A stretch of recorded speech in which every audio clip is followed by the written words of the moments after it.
जब स्तुति विनती शुरू हुआ, प्रवचन मेरा समाप्त हुआ। आरती के टाइम में वो आदमी जो सत्संग करा रहा था, आरती के टाइम में उठ करके वो चला गया। प्रवचन भर तो बैठा, आरती के टाइम में सामने से उठ करके चला गया।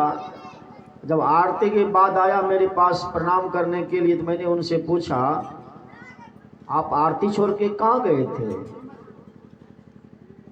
तो उसने कहा कि बाबा मेरे पिताजी मेरे भाई के ऊपर आया था।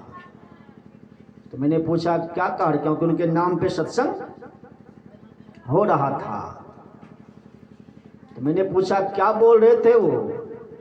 कहा कि बाबा जब से आप स्तुति शुरू हुआ और आपका प्रवचन समाप्त हुआ, तो उन्होंने मुझे दिखाया कि सामने में जो खटिया है, मेरे पिताजी बैठ करके प्रवचन तक सुनते रहा, प्रवचन तक सुनते रहा। उसको बहुत सुख मिल रहा था। और जब आरती हुए तब उठ करके वो यहाँ से, क्यों, भूत प्रेत निकृष्ट जीव कभी लाइट में रह सकता नहीं है, पवित्र स्थान में उसका वास हो सकता नहीं है, परमात्मा का गुणगान सुन सकता नहीं है। क्योंकि प्रेत का जो वास होता है, भूत का जो वास होता है, गंदगी जगह पे रहता है, अंधकार में रहता है, सुख नाम का चीज उसको मिलता नहीं है। भले शरीर प्राप्त नहीं था, किसी शरीर को प्राप्त किया नहीं था, पर दुख में वो नहीं था। अब सत्संगी थे वो, उनके नाम पे सत्संग हो रहा था। जब तक सत्संग होता रहा, उस बैठ करके सत्संग सुनता रहा।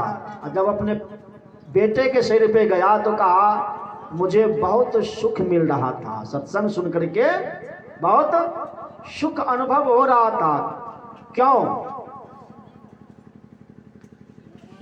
बिना जीवन में गुरु का ज्ञान आए आगे का लंबा जीवन सुख में कभी हो सकता नहीं है। चाहे कोई कुछ भी बन के रहे, संसार में आना और जाना तो सबके लिए है, इसमें कोई संदेह नहीं है।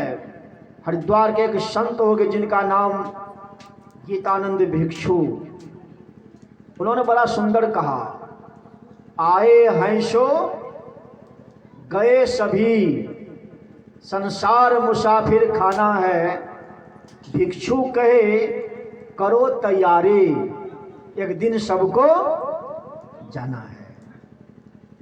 संसार को कहा मुसाफिर खाना। गुरुदेव की वाणी में क्या है?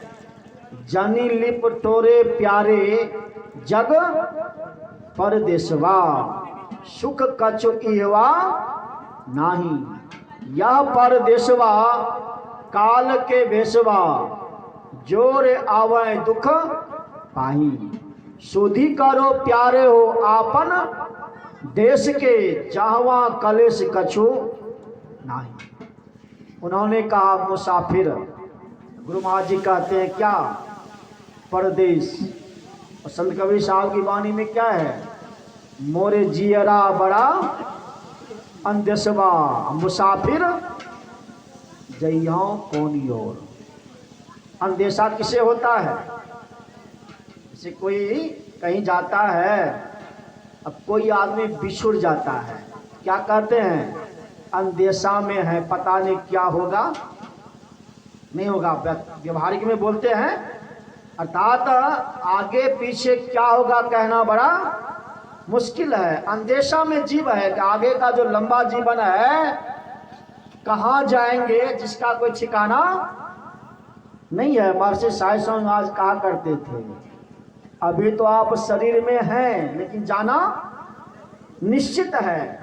तो जाना कहाँ है इसका खबर नहीं है। जैसे कोई आदमी यात्रा कर रहा हो और उसके गंतव्य निर्दिष्ट स्थान का पता नहीं हो, चल रहा है, तो कहाँ जाएगा इसका कोई हिसाब नहीं है, लेकिन जाना तो निश्चित है। गुरु महाराज कहते हैं मुसाफिर खाना, मुसाफिर खाना कहते हैं परदेश। जिसे कोई आदमी कहीं बाहर जाता है कमाने के लिए तो क्या कहते हैं, बेटा, पति, भाई, कोई भी संबंधी है, क्या कहते हैं, परदेश गया है। तो परदेश में कैसा भी सुख व्यवस्था हो, क्या वहाँ रहते हैं।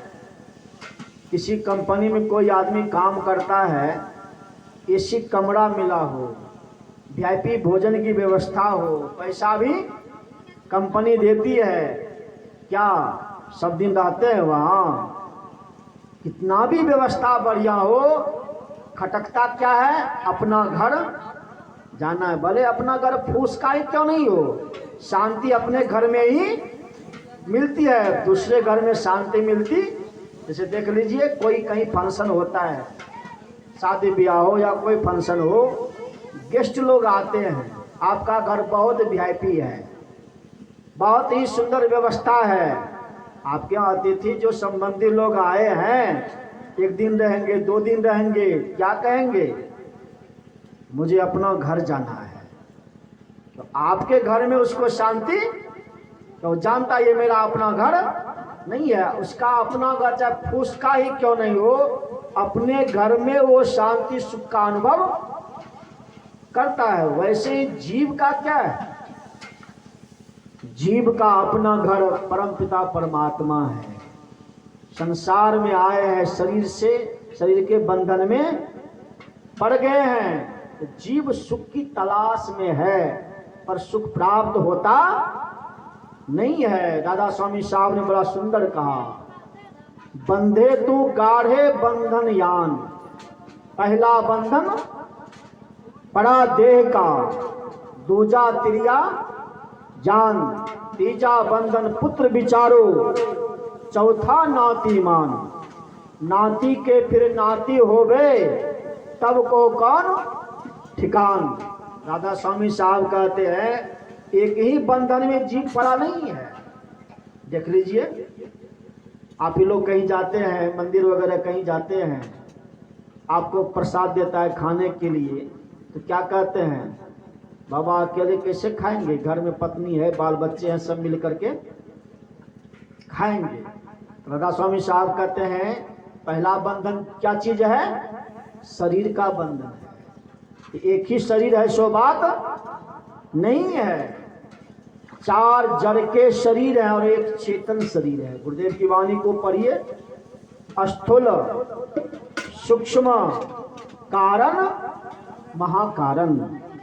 ये जीव पर 4 शरीर आवरण है, स्थूल का है, सूक्ष्म का है, कारण है और महाकारण। ये जड़ के 4 शरीर हैं। लेकिन कोई मर जाता है, हम आप क्या करते हैं, स्थूल शरीर को जला देते हैं, पर सूक्ष्म दिखाई पड़ता नहीं है, कारण दिखाई पड़ता नहीं है, महाकारण शरीर दिखाई पड़ता नहीं है। गुरु महाराज जी के प्रवचन में आया है, जैसे कोई मोटा वृक्ष है, मोटा वृक्ष को काट दीजिए आप, अगर जड़ मजबूत है तो फिर उससे कोपल निकल जाता है।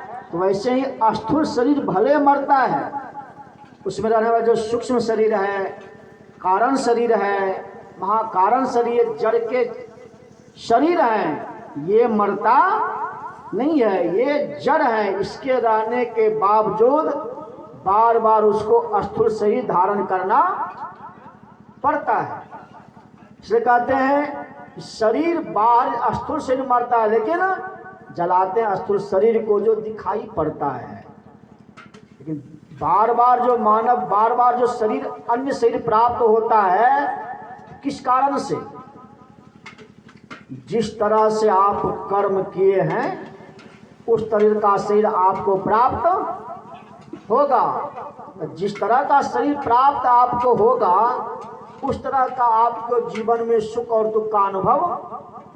जैसे ठंडी का मौसम है, अभी आप बैठे हैं यहाँ, क्या है, ठंडी के अनुकूल आप कपड़ा शरीर पे डाले हैं, क्या पशु पक्षी को ठंडी नहीं लगती है? उसको भी ठंडी लगती है, पर